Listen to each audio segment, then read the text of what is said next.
नमस्ते बच्चों, सेठ विद्या मंदिर English high school and junior college में आपका स्वागत है। मैं शिल्पा उपाध्याय, विषय हिंदी, कक्षा 12वीं, चैप्टर 4 आदर्श बदला। जैसा कि बच्चों हमने इसके पहले वीडियो में बैजू ने अपने गुरु की आज्ञा का किस तरह से पालन किया और किस तरह से उन्होंने अपनी प्रतिज्ञा को पूरा किया, इसके बारे में जानकारी ली। चैप्टर 4 आदर्श बदला सुदर्शन। तो अब हम पाठ के अगले भाग पर चलते हैं। कुछ दिन बाद एक सुंदर नवयुवक साधु आगरे के बाजारों में गाता हुआ जा रहा था। लोगों ने समझा इसकी भी मौत आ गई है। वे उठे कि उसे नगर की रीति की सूचना दे दें, मगर निकट पहुंचने से पहले ही मुग्ध होकर अपने आप को भूल गए। मुग्ध होना, मोहित हो जाना, और किसी को साहस ना हुआ कि उससे कुछ कहें। दम के दम में यह समाचार नगर में जंगल के आग के समान फैल गया कि एक साधु रागी आया है। साधु रागी आया है, बहुत ही सुंदर स्वर तान है, उसके स्वर, उसकी लय है, जो बाजारों में गा रहा है। सिपाहियों ने हथकड़ियाँ संभाली और पकड़ने के लिए साधु की ओर दौड़े, परंतु पास आना था कि रंग पलट गया। अच्छा बच्चों, ये साधु रागी कौन है? जो बैजू है उसी को यहाँ पर साधु रागी कहा गया है। साधु के मुखमंडल से तेज की किरणें फूट रही थी। मुखमंडल, चेहरा उसका चमक रहा था, जिनमें जादू था, मोहिनी थी और मुग्ध करने की शक्ति थी, यानी अपनी ओर आकर्षित करने का उसके में प्रभाव था। सिपाहियों को न अपनी सुध रही, न हथकड़ियों की, न अपने बल की, न अपने कर्तव्य की, न बादशाह की, न बादशाह के हुक्म की। वे आश्चर्य से उसके मुख की ओर देखने लगे, जहाँ सरस्वती का वास था और जहाँ से संगीत की मधुर ध्वनि की धारा बह रही थी। साधु मस्त था, सुनने वाले मस्त थे, ज़मीन आसमान मस्त थे। गाते गाते साधु धीरे धीरे चलता जाता था और श्रोताओं का समूह भी धीरे धीरे चलता जाता था। ऐसा मालूम होता था जैसे एक समुद्र है जिसे नवयुवक साधु आवाज़ों की जंजीरों से खींच रहा है और संकेत से अपने साथ साथ आने की प्रेरणा कर रहा है।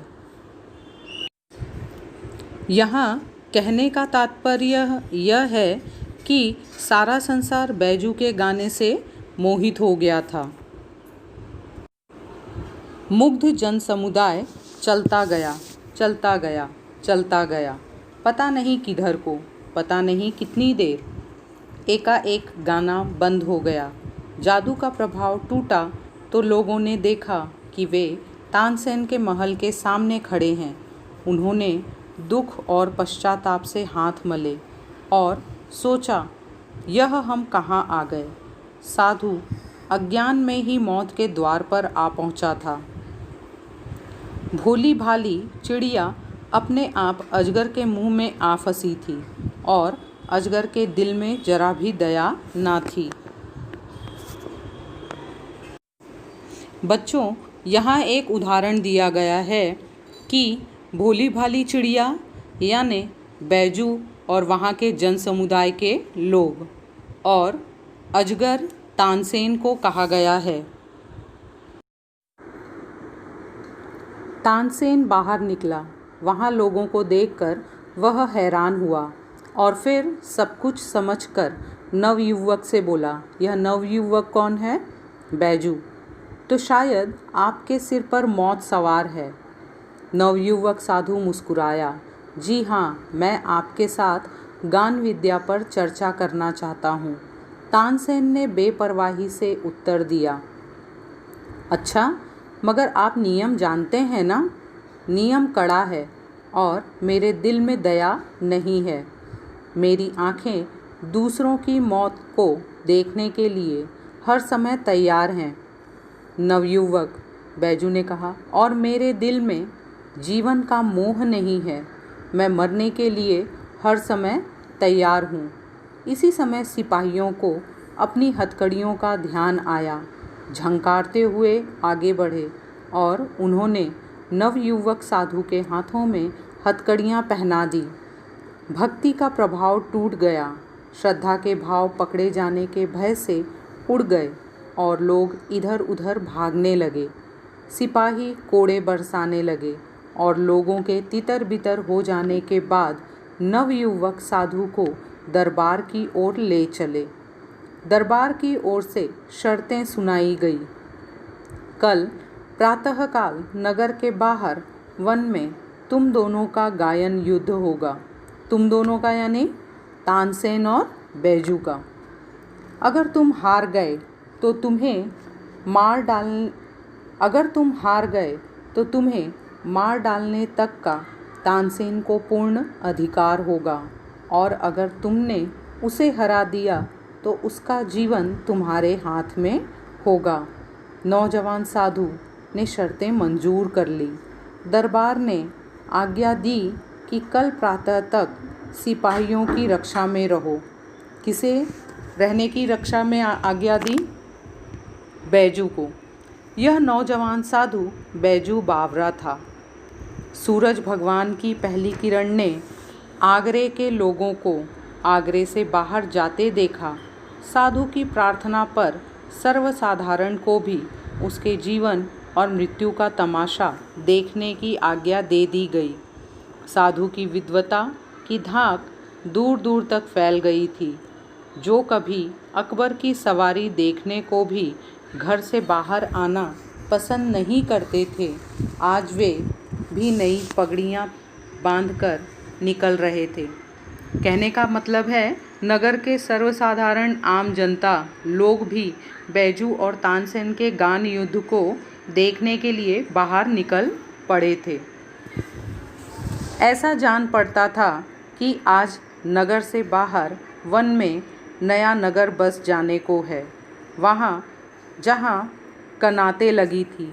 कनाते का अर्थ है बच्चों मोटे कपड़े की दीवार या पर्दा। आप लिख लीजिए वहाँ पर, जहाँ चांदनियाँ तनी थी। चांदनियाँ यानी शामियाना, एक बड़ा तंबू जो चारों तरफ से घेरा हो। जहाँ कुर्सियों की कतारें सजी थी। इधर जनता बढ़ रही थी और उद्विग्नता और अधीरता से गान युद्ध के समय की प्रतीक्षा कर रही थी। बालक को प्रातःकाल मिठाई मिलने की आशा दिलाई जाए तो वह रात। बच्चों, यहाँ पर एक शब्द आया है उद्विग्नता। उद्विग्नता का अर्थ होता है घबराहट या बेचैनी। बालक को प्रातःकाल मिठाई मिलने की आशा दिलाई जाए तो वह रात को कई बार उठ कर देखता है कि अभी सूरज निकला है या नहीं। उसके लिए समय रुक जाता है। उसके हाथ से धीरज छूट जाता है। वह व्याकुल हो जाता है। यहाँ पर यह बात साधारण जनता के लिए कही गई है जो व्याकुल थे तानसेन और बैजू के गान युद्ध को देखने के लिए। समय हो गया। लोगों ने आंख उठाकर देखा। अकबर सिंहासन पर था। साथ ही नीचे की तरफ तानसेन बैठा था और सामने फर्श पर नवयुवक बैजू बावरा दिखाई देता था। उसके मुंह पर तेज था। उसकी आंखों में निर्भयता थी। अकबर ने घंटी बजाई और तानसेन ने कुछ सवाल संगीत विद्या के संबंध में बैजू बावरा से पूछे। बैजू ने उचित उत्तर दिए और लोगों ने हर्ष से तालियां पीट दी। हर मुंह से जय हो बलिहारी बलिहारी की ध्वनि निकलने लगी। इसके बाद बैजू बावरा ने सितार हाथ में ली और जब उसके पर्दों को हिलाया तो जनता ब्रह्मानंद में लीन हो गई। पेड़ों के पत्ते तक निशब्द हो गए। बच्चों यहाँ देखो, ब्रह्मानंद में लीन होना यानी पूरी तरह से आकर्षित हो जाना। बैजू का जो गीत था उसमें सब लोग आकर्षित हो गए थे। निःशब्द मौन हो जाना, वायु रुक गई। सुनने वाले मंत्रमुग्ध वत सुधिहीन हुए सिर हिलाने लगे। बैजू बावरे की उंगलियां सितार पर दौड़ रही थी। उन तारों पर राग विद्या निछावर हो रही थी और लोगों के मन उछल रहे थे, झूम रहे थे, थिरक रहे थे। ऐसा लगता था कि सारे विश्व की मस्ती वहीं आ गई है। लोगों ने देखा और हैरान रह गए। कुछ हरिण छलांगे मारते हुए आए और बैजू बावरा के पास खड़े हो गए। बैजू बावरा सितार बजाता रहा, बजाता रहा, बजाता रहा। वे हरिण सुनते रहे, सुनते रहे, सुनते रहे और दर्शक यह असाधारण दृश्य देखते रहे, देखते रहे, देखते रहे। हरिण मस्त और बेसुध थे, मतलब वो पूरी तरह से प्रभावित हो चुके थे बैजू के गाने को सुनकर। बैजू बावरे ने सितार हाथ से रख दी और अपने गले से फूल मालाएं उतार कर उन्हें पहना दी। फूलों के स्पर्श से हरिणों को सुध आई और वे चौकड़ी भरते हुए गायब हो गए। बैजू ने कहा, तानसेन, मेरी फूल मालाएं यहाँ मंगवा दे। मैं तब जानूं कि आप राग विद्या जानते हैं। तानसेन सितार हाथ में लेकर उसे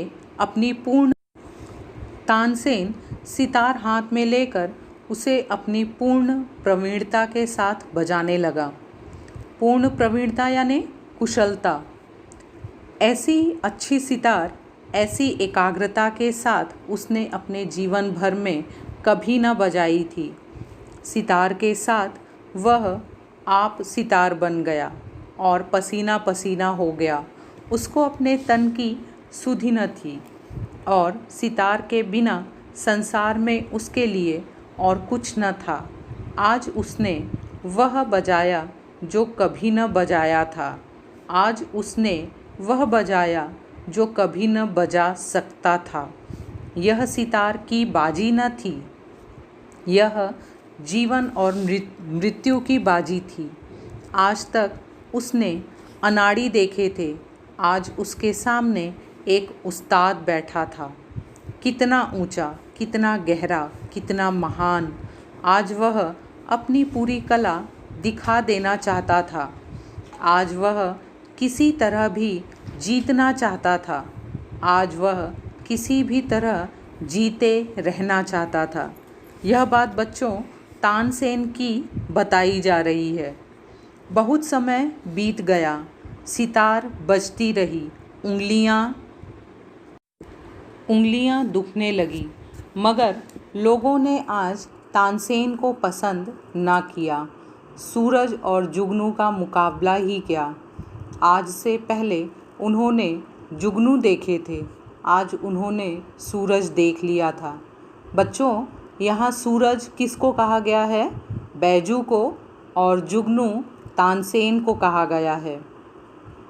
बहुत चेष्टा करने पर भी जब कोई हरिण ना आया तो तानसेन की आँखों के सामने मौत नाचने लगी, मतलब घबराहट सी होने लगी। देह पसीना पसीना हो गई। लज्जा ने मुखमंडल लाल कर दिया था। आखिर खिसियाना होकर बोला, यानी लज्जित होकर बोला, कौन? तानसेन। वे हरिण अचानक इधर आ निकले थे, राग की तासीर से ना आए थे। राग की तासीर यानी जो तुमने गाने गाए थे उसके प्रभाव से वो यहाँ नहीं आए थे। हिम्मत है तो अब दोबारा बुलाकर दिखाओ। बैजू बावरा मुस्कुराया और धीरे से बोला, बहुत अच्छा, दोबारा बुलाकर दिखा देता हूँ। यह कहकर उसने फिर सितार पकड़ ली। एक बार फिर संगीत लहरी वायुमंडल में लहराने लगी। फिर सुनने वाले संगीत सागर की तरंगों में डूबने लगे। हरिण बैजू बावरा के पास फिर आए, वे ही हरिण जिनकी गर्दन में फूल मालाएं पड़ी हुई थी और जो राग की सुरीली ध्वनि के जादू से बुलाए गए थे। बैजू बावरा ने मालाएं उतार ली और हरिण कूदते हुए जिधर से आए थे उधर को चले गए। अकबर का तानसेन के साथ अगाध प्रेम था। बच्चों, अगाध का मतलब अपार, अथाह। उसकी मृत्यु निकट देखी तो उनका कंठ भर आया। उनके मुंह से आवाज़ न आई, परंतु प्रतिज्ञा हो चुकी थी। वे विवश होकर उठे और संक्षेप में निर्णय सुना दिया। बैजू बावरा जीत गया, तानसेन हार गया। अब तानसेन की जान बैजू बावरा के हाथ में है। तानसेन कांपता हुआ उठा, कांपता हुआ आगे बढ़ा और कांपता हुआ बैजू बावरा के पांव में गिर पड़ा। वह जिसने अपने जीवन में किसी पर दया न की थी, इस समय दया के लिए गिड़गिड़ा रहा था और कह रहा था, मेरे प्राण ना लो। बैजू बावरा ने कहा, मुझे तुम्हारे प्राण लेने की चाह नहीं। तुम इस निष्ठुर नियम को उड़वा दो। निष्ठुर नियम का अर्थ है बच्चों, कठोर नियम। हटवा दो कि जो कोई आगरे की सीमाओं के अंदर गाय अगर तानसेन के जोड़ का ना हो तो मरवा दिया जाए। अकबर ने अधीर होकर कहा, अधीर होकर, व्याकुल होकर कहा, यह नियम अभी इसी क्षण से उड़ा दिया गया, यानी हटवा दिया गया। तानसेन बैजू बावरा के चरणों में गिर गया और दीनता से कहने लगा, मैं यह उपकार जीवन भर ना भूलूंगा। बैजू बावरा ने जवाब दिया, 12 बरस पहले की बात है, आपने एक बच्चे की जान बख्शी थी। जान बख्शना यानी जान बचा लेना, छोड़ देना। आज उस बच्चे ने आपकी जान बख्शी है। तानसेन हैरान होकर देखने लगा। फिर थोड़ी देर बाद उसे पुरानी एक भूली हुई एक धुंधली सी बात याद आ गई जो पहले उसने की थी। इस प्रकार बच्चों, हमने देखा कि बैजू ने अपने बाबा यानी पिता के मृत्यु दंड का बदला तानसेन को किस आदर्श से जीवन दान देकर किया है। तो आइए बच्चों, अब हम शब्दार्थ जान लेते हैं जो आपके पाठ्य पुस्तक के दिए गए हैं। पहला, सुमर, स्मरण करना, प्रतिकार, बदला, प्रतिशोध, अवहेलना, अनादर, चांदनिया, शामियाना, निःशब्द, मौन, चुप होना, तासीर, प्रभाव या परिणाम, खड़ाऊं, लकड़ी की बनी खूंटीदार पादुका, कुंद, भोथरा बिना धार का, कनात, मोटे कपड़े की दीवार या पर्दा, उद्विग्नता, घबराहट, आकुलता, सुधहीन, बेहोश, अगाध, अपार या अथाह। तो आइए बच्चों, अब हम पाठ्यपुस्तक के स्वाध्याय को जान लेते हैं। पहला, कृति पूर्ण कीजिए। प्रश्न है, साधुओं की एक स्वाभाविक विशेषता। उत्तर, साधुओं ने संसार को त्याग दिया था, इसलिए भगवान का स्मरण करते हुए गीत गाते समय उन्हें सुर ताल की परवाह नहीं थी। दूसरा, अगला प्रश्न है, पहला, आगरा शहर का प्रभातकालीन वातावरण, सुबह का वातावरण कैसा था वहाँ पर? फूल खुशी में झूम रहे थे, पक्षी मीठे गीत गा रहे थे, पत्ते तालियां बजाते थे, चारों तरफ गीत गूंजते थे। दूसरा प्रश्न, साधुओं की मंडली आगरा शहर में यह गीत गा रही थी। कौन सा गीत गाती थी यह बताना है। सुमर सुमर भगवान को, मूरख मत खाली छोड़ इस मन को। अगला प्रश्न शब्द संपदा। लिंग बदलिए।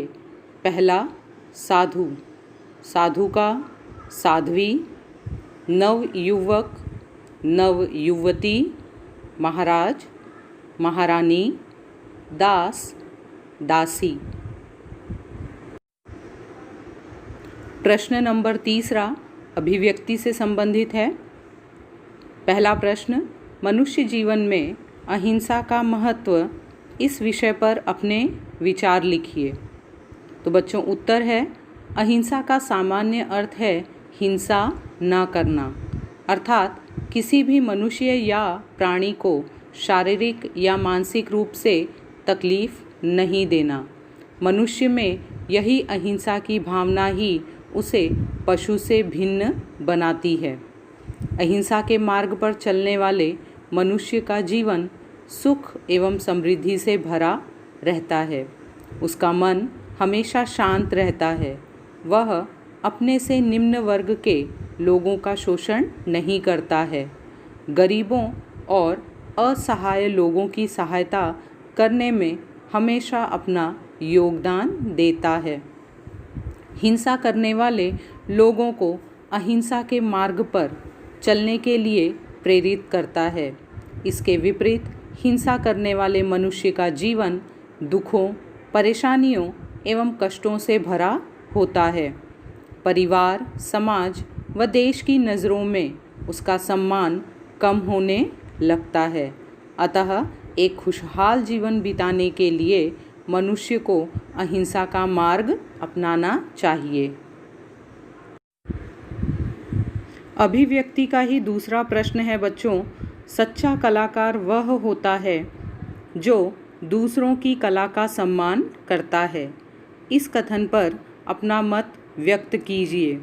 तो बच्चों इस प्रश्न का उत्तर आपको अपने विचार से लिखना है और बताना है कि सच्चा कलाकार किन गुणों का सम्मान करता है। अगला प्रश्न पाठ पर आधारित लघुत्तरीय प्रश्न। पहला, आदर्श बदला कहानी के शीर्षक की सार्थकता स्पष्ट कीजिए। उत्तर है, प्रस्तुत पाठ में लेखक ने बदला शब्द को अलग ढंग से व्याख्यायित करने का प्रयास किया है। यदि वह बदला किसी के मन में उत्पन्न हिंसा को समाप्त कर उसे जीवन का सम्मान करने की सीख देता है तो वह आदर्श बदला कहलाता है।